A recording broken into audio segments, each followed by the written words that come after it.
A software architecture style is a high-level framework that defines how components are structured and interact across an entire system. It sets system-wide principles for communication, coordination, and design, focusing on the system as a whole rather than on individual modules or algorithms. Because viewers often confuse architecture styles with architecture patterns, let's add a quick comparison. An architecture style defines the overall structural organization of a system, e.g., monolithic, microservices, layered. An architecture pattern provides a reusable solution to a recurring system-level problem within or across styles, e.g., CQRS, event sourcing, broker. Now, let's explore the timeline of architectural evolution. It begins in the 1970s with pipes or filters and monolithic architectures, and stretches all the way to 2025 with edge computing and data mesh. 1970 decade to 1990 decade, monolithic was the dominant style for enterprise and desktop applications. 2000 onward, gradually replaced by Soya and later microservices, though monoliths remain common for smaller apps and startups. Let's take a cinematic journey through decades of evolution. And don't forget, subscribe now to unlock practical strategies and hidden insights you won't find anywhere else. From monoliths to meshes. Every decade, software architecture reinvented itself, solving yesterday's limits and shaping tomorrow's possibilities. This is the story of how our systems grew from rigid blocks of code to intelligent, adaptive networks. The origins, 1970s to 1980s. In the 1970s, computing was young, hardware was scarce, and software had to be simple. The monolithic style ruled one giant block of code, tightly bound together. It was easy to build, but hard to change. Imagine a single skyscraper with every office, every utility, all locked inside one building.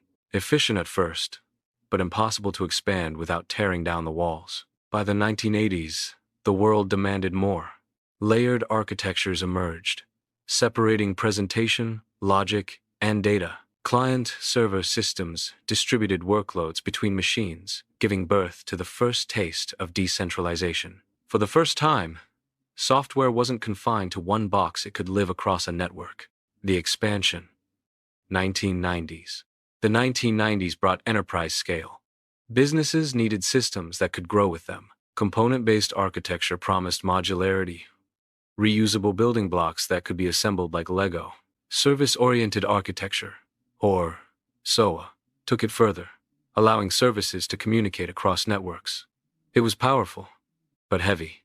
Integration was complex, and the promise of agility often collapsed under the weight of enterprise bureaucracy.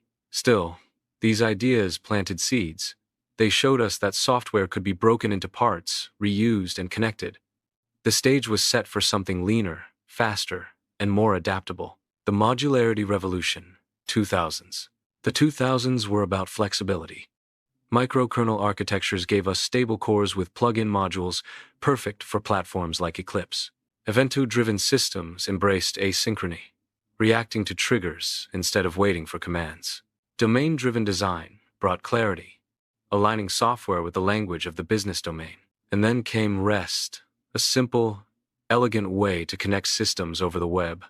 REST was the quiet revolution, making APIs accessible and lightweight. Together, these styles reshaped how we thought about modularity. They weren't just technical tricks, they were philosophies of adaptability, and they paved the way for the next big leap. The cloud era, 2010s. The 2010s exploded with scale. Cloud computing became the new frontier, and microservices took center stage. Instead of one giant system, applications were split into dozens, even hundreds of small services, each owning its data and logic. Hexagonal, onion, and clean architectures gave structure to this chaos, ensuring boundaries were clear and dependencies controlled. Reactive systems emerged to handle real-time demands, streaming data, instant responses, global users. Containers like Docker and orchestration tools like Kubernetes made deployment portable and scalable. Service mesh added a new layer, managing communication between services with resilience and security.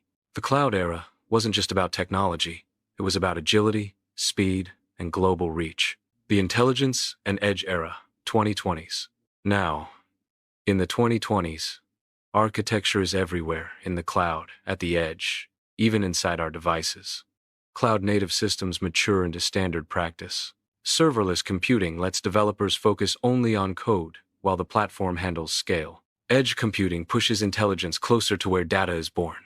Sensors, phones, cars, factories, and data mesh decentralizes data ownership, aligning it with domains instead of central warehouses. AI overlays every style, models run in the cloud, on servers, and even on devices. Systems are no longer just reactive. They are predictive, adaptive, and intelligent. Paradigms like blockchain, digital twin, and zero trust reshape industries, not as architecture styles, but as forces influencing how we design and secure systems. From monoliths to meshes, this journey is more than technical. It's a story of resilience, of creativity, of humanity's drive to build software systems that grow with us. Software architecture is not just about code, it is about evolution. Every decade, we broke boundaries, solved problems, and prepared for the next horizon. And the journey continues.